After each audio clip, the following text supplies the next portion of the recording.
Hai lovers, kembali bersama Vi di sini. Kali ini aku mau bahas sesuatu yang penting terkait hobi. Biar kalian nangkep apa yang aku maksud atau poin yang mau aku sampaikan, please tonton video ini dari awal sampai akhir, jangan di skip-skip ya.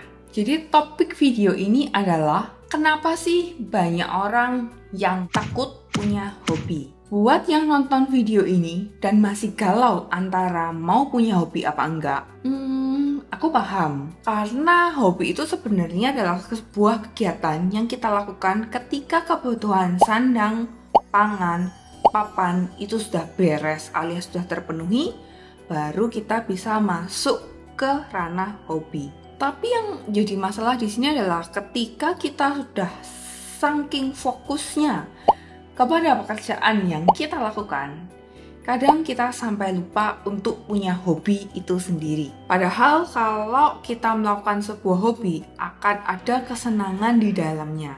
Kadang emang bingung sih untuk alokasi waktu buat hobi. Karena kadang kerjaan udah banyak, terus masih harus keluar sama teman, keluarga butuh kita. Terus kalau udah gini, kapan waktunya buat hobi? Padahal kita tahu kalau sebenarnya hobi ini penting. Untuk mengenai waktu, menurutku sendiri sebenarnya gampang sih. Tinggal diatur aja prioritasnya. Toh bisa didiskusikan dan dinegosiasikan. Tapi di balik alasan prioritas waktu, di sini aku melihat banyak orang yang masih galau untuk punya hobi ini karena alasannya tuh takut. Takut di sini tuh adalah ketika udah punya hobi, nanti hasil dari hobi itu nggak sempurna atau hasilnya itu tidak bagus alias biasa aja.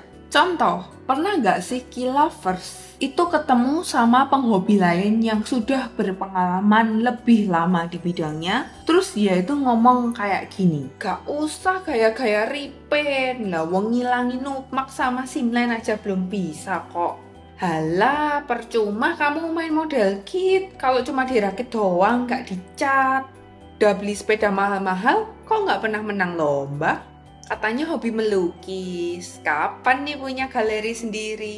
Jadi, karena ekspektasi dari orang-orang yang seperti inilah, itu kadang membuat kita atau banyak orang tuh jadi takut untuk memulai hobinya. Saranku sih, mendingan kalau ketemu yang model kayak gini nggak usah didengerin. Soalnya kalau kita pahami betul atau kita resapi, kita sadari, tujuan kita melakukan hobi itu sebenarnya apa sih? Sebenarnya kan tujuannya adalah untuk melakukan yang kita senangi. Agar kita tuh punya me time, jadi kita bisa merasa happy. Tapi kalau udah dikasih embel-embel harus sempurna lah, harus melakukan yang terbaik lah, dituntut inilah, itulah, aku rasa bakal hilang esensi dari hobi ini sendiri. Aku juga paham, emang kalau kita sudah melakukan hobi kita pasti ingin ada progres, jadi pengen ada naik tingkat, bisa jadi master di hobi kita. It's okay, setiap orang pasti punya keinginan seperti ini kalau mau terus maju. Tapi poin yang penting di sini adalah kita sebetulnya harus fokus terhadap prosesnya. Jadi kita enjoy melakukan hobinya. Bukan awalnya itu fokus ke tuntutan orang lainnya. Jadi bayangkan aja seperti anak kecil yang ketika dia main sesuatu dia bisa enjoy dengan permainannya tanpa memikirkan embel-embel, ekspektasi orang lah, terus harus perfect lah. Enggak. Jadi kita harus bisa fokus ke proses hobinya. Jadi kalau kita masih takut untuk punya hobi karena takut hasilnya akan dijudge atau dihakimi oleh orang lain, terus dibilang hasil dari hobi kita itu nggak maksimal, wah kalau kita dengerin yang kayak gini atau kita ikutin yang seperti ini, kita sendiri yang bakalan rugi. Kan yang seneng ini kita sendiri, bukan orang lain. Jadi gini ya, bayangin aja kalau kita mau mulai start hobi model kit, anggap usianya 20 tahun. Terus karena minder sama orang yang sudah start hobi ini lebih lama, anggaplah orang itu sekarang usianya sudah 30 tahun dan sudah lebih lama bermain model kit, kita jadi minder. No, itu yang rugi kita sendiri. Bayangin aja kalau kamu udah usia 35 tahun, terus baru pengen belajar skateboard, terus nggak jadi hanya karena minder melihat pemain yang baru usia 20 tahun sudah bisa melakukan backflip. Konyol juga kan? Terus bayangkan juga kalau orang yang pengen belajar bahasa Jepang di usia yang 30 tahun, terus nggak jadi belajar bahasa Jepang karena minder dengan orang Jepang yang emang dari lahir sudah bisa bahasa Jepang. Kan konyol banget. Udah nangkep kan maksudku? Jadi semoga dengan contoh-contoh yang aku sampaikan tadi bisa lebih dapat poin yang mau aku sampaikan.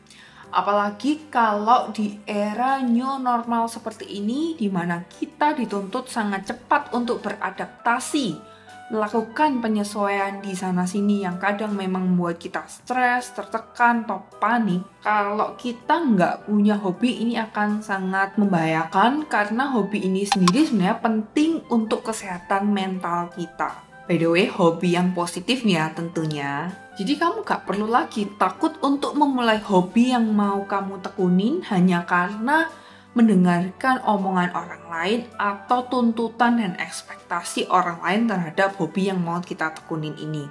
Udah gak usah didengerin, lakukan aja. Dan untuk terus mensupport hobi seputar model kit, ini aku udah buat satu tempat khusus yang bisa diakses di tutorial.kilovegrid.com.